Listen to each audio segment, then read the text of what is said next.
നമസ്കാരം. ജനോപകാര പ്രഖ്യാപനങ്ങളുമായി രണ്ടാം പിണറായി സർക്കാരിന്റെ അവസാന ബജറ്റ്. വിശ്വാസ്യതയില്ലാത്ത ബജറ്റെന്ന് പ്രതിപക്ഷം. ശബരിമല സ്വർണ്ണക്കൊള്ളയിൽ മുൻ അഡ്മിനിസ്ട്രേറ്റീവ് ഓഫീസർ എച്ച് ശ്രീകുമാറിനും കോടതി ജാമ്യം അനുവദിച്ചത് SITക്ക് വീണ്ടും തിരിച്ചടിയായി. 2020 മത്സരത്തിനായി ഇന്ത്യ ന്യൂസിലൻഡ് ടീമുകൾ കാര്യവട്ടത്തെത്തി. ആവേശോജ്വല സ്വീകരണമാണ് ടീം അംഗങ്ങൾക്ക് ലഭിച്ചത്. സമഗ്ര വാർത്താ ബുള്ളറ്റിൻ ന്യൂസ് ബ്രേക്സ് ആരംഭിക്കുന്നു. എല്ലാ പ്രേക്ഷകർക്കും സ്വാഗതം. ആദ്യ വാർത്തയിലേക്കാണ്. നിയമസഭാ തെരഞ്ഞെടുപ്പ് പടിവാതിൽക്കൽ എത്തി നിൽക്കെ ജനക്ഷേമത്തിലും വികസന പദ്ധതികളിലും ഊന്നി രണ്ടാം പിണറായി സർക്കാരിന്റെ അവസാന ബജറ്റ്. അങ്കണവാടി ആശാ വർക്കേഴ്സിന്റെയും സാക്ഷരതാ പ്രേരക്മാരുടെയും വേതനം 1000 രൂപ കൂട്ടി. സർക്കാർ ജീവനക്കാരുടെ ശമ്പള പരിഷ്കരണത്തിനായി 12ാം ശമ്പള പരിഷ്കരണ കമ്മീഷനെ പ്രഖ്യാപിച്ചു. DA കുടിശ്ശിക പൂർണ്ണമായി നൽകുമെന്നും അഷ്വേർഡ് പെൻഷൻ പദ്ധതി ഏപ്രിൽ മുതൽ നടപ്പാക്കുമെന്നും ബജറ്റ് അവതരിപ്പിച്ച് ധനമന്ത്രി KN ബാലഗോപാൽ പറഞ്ഞു. സർ, മതമാണ് പ്രശ്നം എന്നതല്ല ഞങ്ങളെ നയിക്കുന്ന മുദ്രാവാക്യം. അത് മതമല്ല പ്രശ്നം, എരിയുന്ന വയറിലെ തീയാണ് പ്രശ്നം എന്നതാണ് സർ. ജനക്ഷേമമാണ് നയമെന്ന് പ്രഖ്യാപിച്ചാണ് രണ്ടാം LDF സർക്കാരിന്റെ അവസാന ബജറ്റ് ധനമന്ത്രി KN ബാലഗോപാൽ അവതരിപ്പിച്ചത്. ആശാ അംഗനവാടി ജീവനക്കാരുടെയും പ്രീ പ്രൈമറി അധ്യാപകർ, സാക്ഷരതാ പ്രേരക്മാർ എന്നിവരുടെയും വേതനം 1000 രൂപ കൂട്ടി. അംഗനവാടി വർക്കർമാരുടെ പ്രതിമാസ വേതനത്തിൽ 1000 രൂപയുടെയും ഹെൽപ്പർമാരുടെ പ്രതിമാസ വേതനത്തിൽ 500 രൂപയുടെയും വർധനവ് വരുത്തുന്നു. ആശാ വർക്കർമാരുടെ പ്രതിമാസ വേതനത്തിൽ 1000 രൂപയുടെ വർധനവ് വരുത്തുന്നു. ക്ഷേമ പെൻഷനായി 14,500 കോടി രൂപ ബജറ്റിൽ വകയിരുത്തി. തദ്ദേശ സ്ഥാപനങ്ങളിലെ ജനപ്രതിനിധികളുടെ ഓണറേറിയം കൂട്ടും. സർക്കാർ ജീവനക്കാരെ ലക്ഷ്യമിട്ടും ബജറ്റിൽ പ്രഖ്യാപനങ്ങൾ. ജീവനക്കാരുടെ ശമ്പള പരിഷ്കരണത്തിനായി കമ്മീഷനെ പ്രഖ്യാപിച്ചു. 3 മാസത്തിനുള്ളിൽ റിപ്പോർട്ട് ആവശ്യപ്പെടും. DA കുടിശ്ശിക പൂർണ്ണമായും നൽകുമെന്നും മന്ത്രി. 12ാം ശമ്പള പരിഷ്കരണ കമ്മീഷൻ പ്രഖ്യാപിക്കുകയാണ്. റിപ്പോർട്ട് 3 മാസം കൊണ്ട് സമർപ്പിക്കാൻ ആവശ്യപ്പെടുകയും സമയബന്ധിതമായി നടപ്പിലാക്കുകയും ചെയ്യും. സർക്കാർ ജീവനക്കാരുടെയും പെൻഷൻകാരുടെയും നിലവിൽ അവശേഷിക്കുന്ന DR ഗഡുക്കൾ പൂർണ്ണമായി നൽകാൻ തീരുമാനിക്കുന്നു. അഷ്വേർഡ് പെൻഷൻ നടപ്പാക്കും. മെഡിസെപ് പദ്ധതിയുടെ 2ാം ഘട്ടത്തിന് ഫെബ്രുവരിയിൽ തുടക്കമാകും. മെഡിസെപ് മാതൃകയിൽ പൊതുമേഖലാ സഹകരണ ജീവനക്കാർക്കും വിരമിച്ചവർക്കും ഇൻഷുറൻസ് പദ്ധതി. ഹരിതകർമ്മ സേനാംഗങ്ങൾക്കും വിദ്യാർത്ഥികൾക്കും പുതിയ ഇൻഷുറൻസ് പദ്ധതി. വയോജനക്ഷേമത്തിനായുള്ള പ്രഖ്യാപനങ്ങൾ ഉൾപ്പെടുന്ന എൽഡർലി ബജറ്റ് എന്ന പ്രത്യേക രേഖയും മന്ത്രി അവതരിപ്പിച്ചു. അധിക നികുതി നിർദ്ദേശങ്ങൾ ബജറ്റിലില്ലാത്തത് ആശ്വാസകരമാണ്. 24 തിരുവനന്തപുരം. സംസ്ഥാനത്തോട് കേന്ദ്രം കടുത്ത സാമ്പത്തിക അവഗണന കാട്ടുന്നുവെന്ന രൂക്ഷമായ വിമർശനമാണ് ബജറ്റ് അവതരിപ്പിച്ച് മന്ത്രി KN ബാലഗോപാൽ നടത്തിയത്. കേന്ദ്രം വരിഞ്ഞു മുറുക്കിയിട്ടും കേരളം പിടിച്ചു നിന്നെന്ന് മന്ത്രി പറഞ്ഞു. സർക്കാരിന്റെ ചെലവുകൾ കുറച്ചും തനത് വരുമാനം കൂട്ടിയുമാണ് കേരളം പ്രതിരോധ കോട്ട തീർത്തതെന്നും KN ബാലഗോപാൽ പറഞ്ഞു. പക്ഷേ കേരളത്തിൻ്റെ ഈ കൂട്ടായ്മയെ തകർക്കാൻ ഉഗ്രവിഷമുള്ള വർഗീയ സർപ്പങ്ങൾ തക്കം പാർക്കുന്നുണ്ട്. കേരളീയ ജീവിതത്തിൻ്റെ സ്വച്ഛതയിലേക്ക് വിഷം പകരാൻ അവർ പലവരും ശ്രമിച്ചിട്ടുണ്ട്. രാഷ്ട്രീയ വിമർശനങ്ങൾ ഉയർത്തിയാണ് KN ബാലഗോപാൽ ബജറ്റ് അവതരണത്തിന് തുടക്കമിട്ടത്. കേന്ദ്ര സർക്കാരിന്റെ രൂക്ഷ വിമർശനം. സാമ്പത്തികമായി സംസ്ഥാനത്തെ കേന്ദ്രം ശ്വാസം മുട്ടിക്കുന്നുവെന്ന് മന്ത്രി. നേരത്തെ നിശ്ചയിച്ച വായ്പാ പരിധി വെട്ടിക്കുറച്ചും അർഹമായ കുടിശ്ശികകൾ നിഷേധിച്ചും ഈ സർക്കാരിനെ അവസാന പാദത്തിൽ ശ്വാസം മുട്ടിക്കാൻ കേന്ദ്ര ശ്രമം നടത്തുന്നുണ്ട്. അവ പക്ഷേ താൽക്കാലികമാണ്. കേന്ദ്രം വരിഞ്ഞു മുറുക്കിയിട്ടും കേരളം എങ്ങനെ പിടിച്ചു നിന്നു എന്നത് പരമരഹസ്യമാണെന്ന് മന്ത്രി. ഇതിന് സംസ്ഥാനം പ്രതിരോധ കോട്ട തീർത്തത് എങ്ങനെയെന്നും മന്ത്രി. അതൊരു പരമരഹസ്യമാണ് സർ. ഇടതുപക്ഷ സർക്കാരിനെ ധനപരമായി ഒതുക്കാനുള്ള ശ്രമം കേന്ദ്രത്തിന്റെ ഭാഗത്തുനിന്ന് ഉണ്ടാവുമെന്ന് തുടക്കത്തിലെ കണക്കുകൂട്ടിയിരുന്നു. സർക്കാരിന്റെ ചെലവുകൾ ക്രമീകരിച്ചും തനത് വരുമാനം വർദ്ധിപ്പിച്ചും പ്രതിരോധ കോട്ട കെട്ടുകയാണ് ഞങ്ങൾ ചെയ്തത്. കടുത്ത അവഗണനയുണ്ടായിരുന്നില്ലെങ്കിൽ കേരളം എത്രത്തോളം ഉയരുമായിരുന്നു എന്ന ചോദ്യമാണ് ഉയർത്തേണ്ടതെന്നും മന്ത്രി. കേന്ദ്രത്തിൽ നിന്നുള്ള ആനുകൂല്യങ്ങൾ നേടാൻ മറ്റ് സംസ്ഥാനങ്ങൾ ഒന്നിച്ചിറങ്ങുമ്പോൾ കേരളത്തിൽ സ്ഥിതി വ്യത്യസ്തമെന്ന് പ്രതിപക്ഷത്തിനും വിമർശനം. കടുത്ത കേന്ദ്ര അവഗണന ഉണ്ടായിട്ടും എങ്ങനെ പിടിച്ചു എന്നതിലാണ് ചിലർക്ക് കുണ്ഠിതം. അങ്ങനെ ഒരു സംശയം ഉണ്ടാവുക സ്വാഭാവികമാണ്. കടുത്ത അവഗണന ഉണ്ടായിരുന്നില്ലെങ്കിൽ കേരളം എത്രത്തോളം ഉയരുമായിരുന്നു എന്ന ചോദ്യമാണ് ഉയർത്തേണ്ടത്. സംസ്ഥാനങ്ങളുടെ സാമ്പത്തിക അവകാശങ്ങൾക്ക് മേലുള്ള കേന്ദ്രത്തിന്റെ കടന്നുകയറ്റത്തിനെതിരെ ഇനിയുള്ള നാളുകളിൽ പോരാടണമെന്നും ബജറ്റ് അവതരിപ്പിച്ച മന്ത്രി പറഞ്ഞു. 24 തിരുവനന്തപുരം.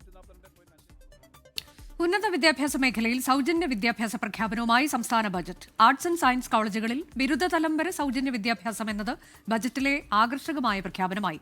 മറ്റ് ഫെലോഷിപ്പ് ഇല്ലാത്ത PhD വിദ്യാർത്ഥികൾക്ക് 15,000 രൂപ സംസ്ഥാന സർക്കാർ ഫെലോഷിപ്പ് നൽകും. സ്കൂൾ വിദ്യാർത്ഥികൾക്ക് ഇൻഷുറൻസ് പരിരക്ഷ നൽകാനുള്ള പ്രഖ്യാപനവും ശ്രദ്ധേയമായി. സൗജന്യ വിദ്യാഭ്യാസം സ്കൂൾ തലത്തിൽ നിന്ന് കോളേജ് തലത്തിലേക്ക് ചരിത്രപരമായ പ്രഖ്യാപനമാണ് ധനമന്ത്രി KN ബാലഗോപാൽ നടത്തിയത്. നിലവിൽ 1 മുതൽ 12 വരെ ക്ലാസുകൾക്ക് ലഭിക്കുന്ന സൗജന്യ വിദ്യാഭ്യാസം ബിരുദ തലത്തിലേക്ക് കൂടി ഉയർത്തും. സർക്കാർ എയ്ഡഡ് കോളേജുകളിലെ ആർട്സ് ആൻഡ് സയൻസ് വിദ്യാർത്ഥികൾക്കാണ് പ്രയോജനം ലഭിക്കുന്നത്. കേരളത്തിലെ ഉന്നത വിദ്യാഭ്യാസ രംഗത്ത് ഒരു പുതിയ പദ്ധതി പ്രഖ്യാപിക്കുകയാണ്. ആർട്സ് ആൻഡ് സയൻസ് കോളേജുകളിൽ പഠിക്കുന്ന വിദ്യാർത്ഥികൾക്ക് ഡിഗ്രി വിദ്യാഭ്യാസം സൗജന്യമാക്കുകയാണ്. നിലവിൽ +2 വരെയുള്ള സൗജന്യ വിദ്യാഭ്യാസമാണ് സംസ്ഥാനത്തുണ്ടായിരുന്നത്. പൊതുവിദ്യാഭ്യാസ മേഖലയിലെ വിദ്യാർത്ഥികളുടെ സുരക്ഷയ്ക്ക് ഊന്നൽ നൽകുന്ന മറ്റൊരു സുപ്രധാന തീരുമാനവും ബജറ്റിലുണ്ടായി. 1-ാം ക്ലാസ് മുതൽ 12-ാം ക്ലാസ് വരെയുള്ള കുട്ടികൾക്ക് അപകട ലൈഫ് ഇൻഷുറൻസ് ഏർപ്പെടുത്തി. 15 കോടി രൂപയാണ് പദ്ധതിക്കായി മാറ്റിവെച്ചിട്ടുള്ളത്. പൊതുവിദ്യാഭ്യാസ മേഖലയിൽ അടിസ്ഥാന സൗകര്യ വികസനത്തിനടക്കം വിവിധ പദ്ധതികൾക്കായി 1128 കോടി 71 ലക്ഷം രൂപ ചെലവഴിക്കും.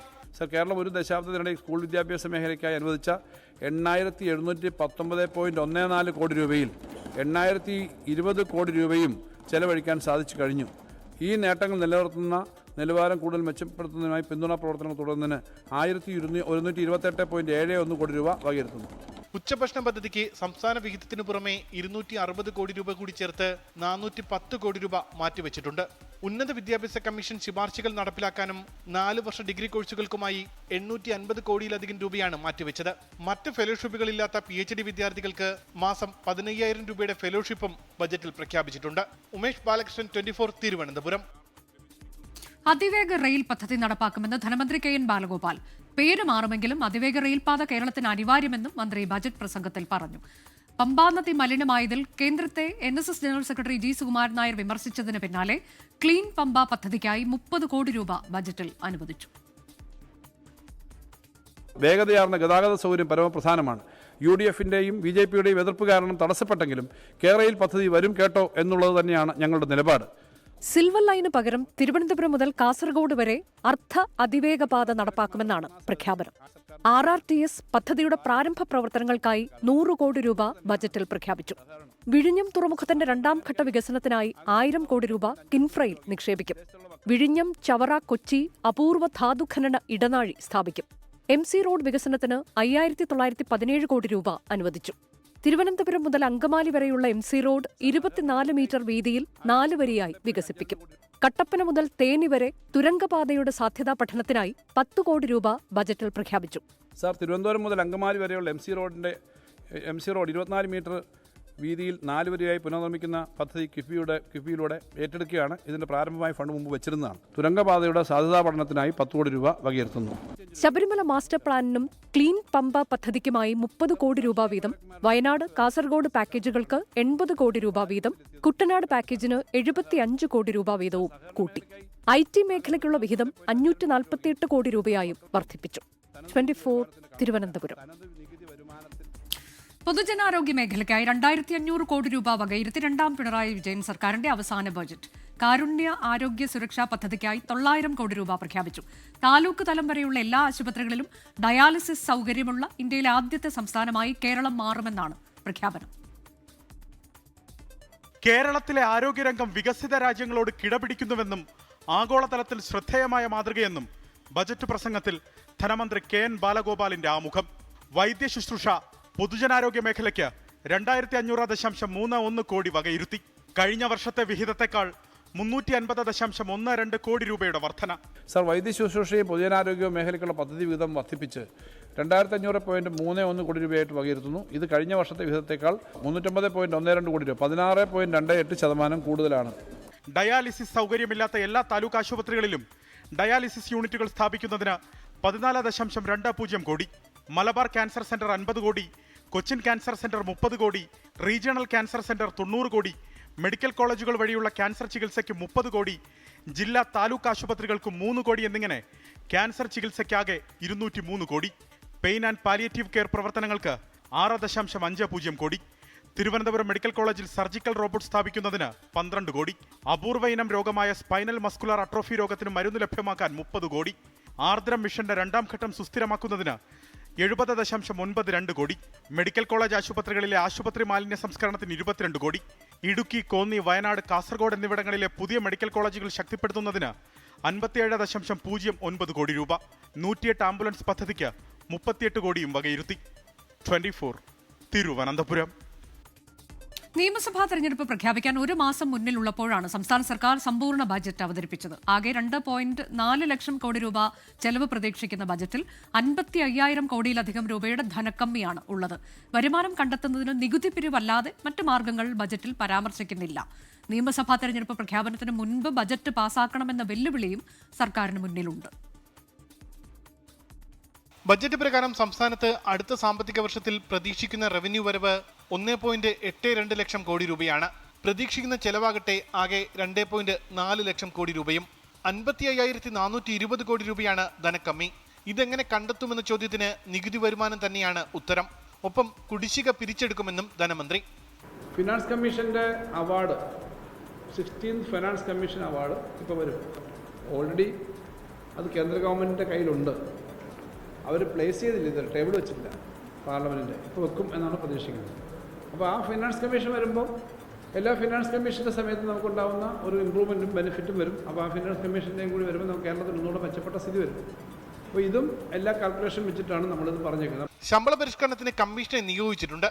പക്ഷേ പരിഷ്കരണം നടപ്പിലാക്കുമ്പോൾ ഉണ്ടാകാൻ സാധ്യതയുള്ള ബാധ്യത ഇപ്പോൾ ബജറ്റിൽ കണക്കാക്കുന്നില്ല. അതായത് ബജറ്റിന് പുറത്ത് ബാധ്യത ഇനിയും ഉയരും. അടുത്ത ഗവൺമെന്റിന്റെ തലയിലാണ് പേ കമ്മീഷൻ നടപ്പാക്കേണ്ട പൂർണ്ണമായ ഉത്തരവാദിത്വം. അപ്പോൾ 1 രൂപ അതിൽ ചെലവാക്കിയിട്ടില്ല. 1 രൂപ പേ കമ്മീഷൻ റിവിഷൻ വരുമ്പോൾ 5 കൊല്ലത്തെ വ്യത്യാസം വരുമ്പോൾ അതിൻ്റെ ബാധ്യത ഒന്നും സർക്കാർ ഏറ്റെടുത്തിട്ടില്ല. അത് അടുത്ത സർക്കാരിൻ്റെ തലയിലേക്ക് വളരെ ബുദ്ധിപൂർവ്വം കെട്ടിവെച്ചിരിക്കുകയാണ്. മാർച്ച് 26 വരെയാണ് നിയമസഭ ബജറ്റ് സെഷൻ. എന്നാൽ ഫെബ്രുവരി അവസാനത്തോടെ നിയമസഭാ തെരഞ്ഞെടുപ്പ് പ്രഖ്യാപിക്കാൻ സാധ്യതയുണ്ടെന്നാണ് കരുതുന്നത്. നിയമസഭാ തെരഞ്ഞെടുപ്പ് പ്രഖ്യാപനത്തിന് മുൻപ് പാസാക്കിയില്ലെങ്കിൽ ബജറ്റ് തന്നെ അപ്രസക്തമാകാനാണ് സാധ്യത. രണ്ടാം LDF സർക്കാർ ചുമതല ഏറ്റെടുത്തപ്പോൾ തോമസ് ഐസക് അവതരിപ്പിച്ച അവസാനത്തെ ബജറ്റ് പരിഷ്കരിച്ച് KN ബാലഗോപാൽ വീണ്ടും ബജറ്റ് അവതരിപ്പിച്ചിരുന്നു. അതിനാൽ ബജറ്റ് പാസ്സായതിനു ശേഷം വീണ്ടും LDF സർക്കാർ വന്നാലും ഇപ്പോഴത്തെ ബജറ്റ് പുതുക്കി അവതരിപ്പിക്കാനുള്ള സാധ്യതയും തള്ളിക്കളയാനാകില്ല.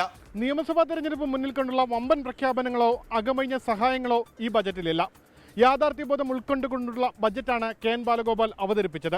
പക്ഷേ ശമ്പള പരിഷ്കരണം അടക്കം നടപ്പാക്കി വരുമ്പോൾ അതിൻ്റെ ബാധ്യത ഇതിലും വലുതാകും. അതുതന്നെയാണ് പ്രതിപക്ഷമടക്കം വിമർശനമായി ഉന്നയിക്കുന്നത്. ഉമേഷ് ബാലകൃഷ്ണൻ, 24 തിരുവനന്തപുരം. ജനത്തെ കബളിപ്പിക്കാനുള്ള പൊളിറ്റിക്കൽ ഡോക്യുമെന്റാണ് ബജറ്റെന്ന് പ്രതിപക്ഷത്തിന്റെ വിമർശനം. കേരളത്തിന്റെ സാമ്പത്തിക രംഗം പരിതാപകരമായ അവസ്ഥയിലെന്നും വരാൻ പോകുന്ന സർക്കാരിന്റെ തലയിൽ സാമ്പത്തിക ബാധ്യത കെട്ടിവെക്കുകയാണെന്നും പ്രതിപക്ഷ നേതാവ് VD സതീശൻ കുറ്റപ്പെടുത്തി. മികച്ച ബജറ്റ് അവതരിപ്പിച്ചതിന് ശപിച്ചിട്ട് കാര്യമില്ല എന്നാണ് പ്രതിപക്ഷത്തിന് ധനമന്ത്രി KN ബാലഗോപാലിന്റെ മറുപടി. ജനങ്ങൾക്ക് പരമാവധി വികസനത്തിന് വേണ്ടിയുള്ള ബജറ്റാണ് അവതരിപ്പിച്ചതെന്നും KN ബാലഗോപാൽ 24നോട് പറഞ്ഞു. അനാവശ്യമായ രാഷ്ട്രീയം കലർത്തി യഥാർത്ഥത്തിൽ ഈ ബജറ്റിൻ്റെ പവിത്രത തന്നെ നഷ്ടപ്പെടുത്തി. ഇത് കഴിഞ്ഞ 5 മാസമായി തുടർച്ചയായി 10 ലക്ഷം രൂപയിൽ കൂടുതൽ മാറാൻ വയ്യാത്തൊരു ഖജനാവ് വെച്ചുകൊണ്ടാണ് ഈ ഗീർവാണ പ്രസംഗം ബഹുമാനപ്പെട്ട ധനകാര്യമന്ത്രി നടത്തിയത് എന്നത് ഞങ്ങളെ എല്ലാവരും അത്ഭുതപ്പെടുത്തുന്നു. ഒരു നല്ല വാക്ക് പ്രയോഗിച്ചു ബജറ്റ് തുടങ്ങിയപ്പോൾ, ന്യൂ നോർമൽ എന്ന് പറഞ്ഞു. കറക്റ്റാണ്, ന്യൂ നോർമൽ. എന്താണ് ഇപ്പോഴത്തെ ന്യൂ നോർമലായി മാറിയിരിക്കുന്നത്? എന്താണ്? തോന്നിയതുപോലെ ബജറ്റിൽ പ്രഖ്യാപിക്കുക, അത് നടപ്പാക്കാതിരിക്കുക. പ്രതിപക്ഷ നേതാവ് ഇവിടെ പറഞ്ഞു കേട്ടു, നിങ്ങൾ കേട്ടിട്ട് പറയായിരിക്കും ഇതൊന്നും നടക്കുന്നില്ലെന്നേ, ഇതൊന്നും കണക്കൊന്നുമില്ല, ചുമ്മാതാ. അങ്ങനൊന്നും അല്ല ഇത്തരം കാര്യങ്ങളെ പറ്റും. ഇതിൽ വൈറ്റ് പേപ്പർ ഇറക്കാൻ വെല്ലുവിളിക്കുക. വൈറ്റ് പേപ്പർ ഇറക്കാൻ വെല്ലുവിളിക്കേണ്ട കാര്യമൊന്നുമില്ല. വൈറ്റ് പേപ്പറിനേക്കാളും കട്ടിയുള്ള പേപ്പറാണ് ബഡ്ജറ്റ്. അത് അവതരിപ്പിച്ചിരിക്കുക. സഭയിൽ സമയമുണ്ട്, അടുത്ത 4 ദിവസമുണ്ട്, അതിനുശേഷം സമയമുണ്ട്. അവിടെ ചർച്ച ചെയ്യട്ടെ. ഈ പറഞ്ഞതിനകത്തെല്ലാം കണക്കും കാര്യവും ഇല്ലെങ്കിൽ എന്തിനാ സഭയല്ലേ നല്ല വേദി? ഞാൻ ആൻസറബിളാണ്, മുഖ്യമന്ത്രി ആൻസറബിളാണ്, ഗവൺമെൻറ് ആൻസറബിളാണ്, സർവോപരി ഞങ്ങളുടെ ഡിപ്പാർട്ട്മെൻറ്റ് ഉദ്യോഗസ്ഥന്മാരും ആൻസറബിളാണല്ലോ. സഭയിലരുന്നല്ലേ ഉള്ളൂ. തിരികെ ന്യൂസ് ബ്രേക്സിലേക്ക്. അടുത്ത പ്രധാനപ്പെട്ട വാർത്തയിലേക്ക്. അമേരിക്കയുടെ തീരുവ ഭീഷണിയെ മറികടന്ന് വേഗത്തിൽ വളരുന്ന സമ്പദ് വ്യവസ്ഥയായി രാജ്യം തുടരുമെന്ന് സാമ്പത്തിക സർവേ റിപ്പോർട്ട്. കേരളത്തിന്റെ അതിദാരിദ്ര്യ നിർമ്മാർജ്ജന പദ്ധതി മാതൃകാപരമെന്ന് കേന്ദ്ര ബജറ്റിന് മുന്നോടിയായി പുറത്തുവിട്ട സാമ്പത്തിക സർവേ റിപ്പോർട്ടിൽ പറയുന്നു. ഞായറാഴ്ചയാണ് കേന്ദ്ര ബജറ്റ്.